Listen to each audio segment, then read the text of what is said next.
ज़रार ने अपनी माँ और बहन ज़ीनिया की जो चाल और साजिश थी उसने ऑडियो बना ली और शहनाम को सब बता दिया। ज़रार ने बता दिया कि मेरी बहन और मेरी माँ तुम्हारे खिलाफ एक चाल सोच रही हैं। शहनाम ने ज़रार की दी हुई ऑडियो सुनी और अपे से बाहर होके ज़ीनिया के पास आता है और उसको थप्पड़ मारा और कहा, निकल जाओ मेरे घर से। खैर, ज़ीनिया अपनी माँ को कॉल करती है, रोती है, पीटती है और अपनी माँ के साथ बोरी बिस्तरा बांध के वहां से चली जाती है। लेकिन इसका अब ये मतलब नहीं कि ज़ीनिया ज़रार के शहनाम के घर से गई है, वापस नहीं आएगी या बिल्कुल ठीक हो जाएगी। जनाब, वो ज़ीनिया है, शैतान की हाल्ला यानी कि मासी। वो नई चाल खेलेगी और मुझे ऐसा लगता है कि ज़ीनिया शहनाम के खिलाफ कानूनी चाल खेलेगी। लेकिन यहाँ पे आपको बता देती हूँ कि उनके ड्रामे में भी हमेशा सच की जीत होती है और मक्कारी हमेशा बेनकाब। और शहनाम को भी परेशान होने की ज़रूरत नहीं है क्योंकि शहनाम के पास ज़रार और फरियाल जैसे बहुत अच्छे दोस्त हैं और शहनाम के पास भी बहुत मुस्बत और बहुत ठोस सबूत हैं। जीनिया और उसकी माँ कुछ भी शहनाम का और फरियाल का कुछ भी नहीं बिगाड़ सकते। शहनाम को अपनी गलतियों का एहसास हो चुका है। उसने अपना हंसता बसता घर जीनिया के कहने पे तबाह बर्बाद किया था। जब जीनिया अपनी माँ के साथ अपने मेके चली जाती है तो शहनाम को कुछ भी नहीं सूझा।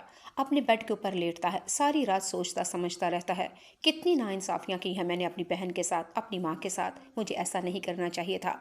अब मुझे सुबह होते ही अपनी माँ से, अपनी बहन से, अपने घर वालों से माफ़ी मांगनी होगी।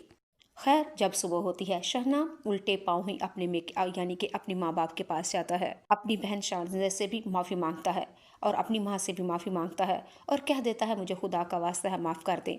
अगर किसी शख्स की जीनिया जैसी बीवी हो तो उसकी आंखों के आगे पट्टी बन जाती है, यानी कि जीनिया अगर जैसी बीवी हो किसी की तो उस शोहर को तो अंधा हो जाता है। मेरे साथ भी यही हुआ था। मुझे नहीं पता था कि जीनिया इतनी बदचलन, बदकिरदार और इतनी मक्कार औरत है। वो मुझे जो कहती रही वो मैं मानता रहा, लेकिन मैं गलती पे था। खुदा का वास्ता है, मुझे माफ़ कर दो। मैंने अपना हंसता बसता कर तबाह बर्बाद कर दिया सिर्फ उस मक्कार सीनिया की वजह से।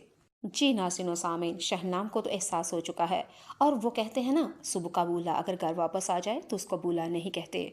नाज़रीन सामीन, अब शान से भी बहुत ज़्यादा बेहतर होने लगी है क्योंकि उसके सर के ऊपर से जीनिया जैसा साया जो हट गया है। और आपको बता दूं जनाब, जीत हमेशा सच ही की होती है। शैतान कब का तक खैर मनाएगा। जीनिया तो शैतान की मासी है। और आप ये मत सोचिएगा कि जीनिया अपने घर चली गई है और वो फरियाल और शान से शहनाब को ऐसे ही छोड़ देगी, बल्कि वो पहले से भी ज्यादा तेज होके आएगी। हो सकता है कोई ऐसी चाल खेले और ये भी हो सकता है कि कानूनी चाल खेले। लेकिन कोई बात नहीं, ज़रार और फरियाल शहनाम के साथ है ना। नाज़रीन सामीन, ये ड्रामा बहुत ही ज़्यादा इंटरेस्टिंग है। आप लोगों को बता देती हूँ, पहले मैं मोमा ड्रामे की प्रिडिक्शन दिया करती थी, लेकिन उसके ऊपर व्यू नहीं आते थे। मैंने आप लोगों से हमेशा कहा कि आपका कोई फेवरेट ड्रामा जो भी है आप मुझे बताएं और मैं उसके ऊपर काम करूँ, रिव्यू दूँ, प्रिडिक्शन दूँ और बीटीएस बिहाइंड द सीन दिखाऊँ। लेकिन आप लोगों की तरफ से कोई भी कमेंट नहीं आता था।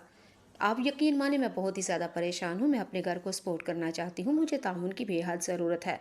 लेकिन जिस तरह दूसरे लोगों के चैनल्स ग्रो करते हैं, मेरी भी यही ख्वाहिश है मेरा घर भी ग्रो करे, मैं भी यूट्यूब से घर बैठ के कमाऊँ और मैं भी अपना घर ख़रीदूँ। और मुझे आप लोगों के ताउन की, मेरे रब के फजल की बेहद ज़रूरत है। और इंशाअल्लाह वो दिन दूर नहीं होगा। मेरा रब मेरे ऊपर फजल तो करता ही है, क्योंकि वो रब है ना, वो अपने बंदों के ऊपर फजल व रहमत और करम करता है। वो अपने बंदे को तन्हा नहीं छोड़ता। हाँ, इंसान एक दूसरे का हमदर्द है। वो क्या कहते हैं, दर्द दिल के वास्ते पैदा किया इंसान को। तो हम दोनों एक दूसरे का वसीला बनते हैं। आप मेरे चैनल को पूरा देखा करें, वाच किया करें, ग्रो होगा तो फिर अल्लाह ताला मुझे ऐसे इधर से सबब लगाएगा, मैं अपना ज़ाती घर लूँगी। तो फिर आप लोगों के सामने आके बताऊँगी कि किस किस की वजह से अल्लाह ताला ने मुझे कामयाब किया है। और अगर मेरा रब कामयाब करने पे आए ना, तो वो वसीले भी नहीं, वो कोई ना कोई ऐसी रस्सी बना देता है। आप लोगों से बहुत ज़्यादा रिक्वेस्ट है कि प्लीज़ मेरे चैनल पे आएँ, लाइक करें, सब्सक्राइब करें और वीडियो को फुल वॉच किया करें। और आप तो एक दफ़ा तो कमेंट करके मुझे बता दें आप कौन सा ड्रामा देख रहे हैं और मैं किस ड्रामे के ऊपर काम किया करूं। और अपने चैनल को ग्रो करने के लिए अगर आपके पास कोई ट्रिक हैं, कोई स्किल्स हैं, कोई ऐसी अच्छी बातें हैं, कोई ऐसी एडवाइस हैं, तो प्लीज़ मुझे दें। मुझे कामयाबी की, मुझे पैसे कमाने की, मुझे अपने घर की बेहद ज़रूरत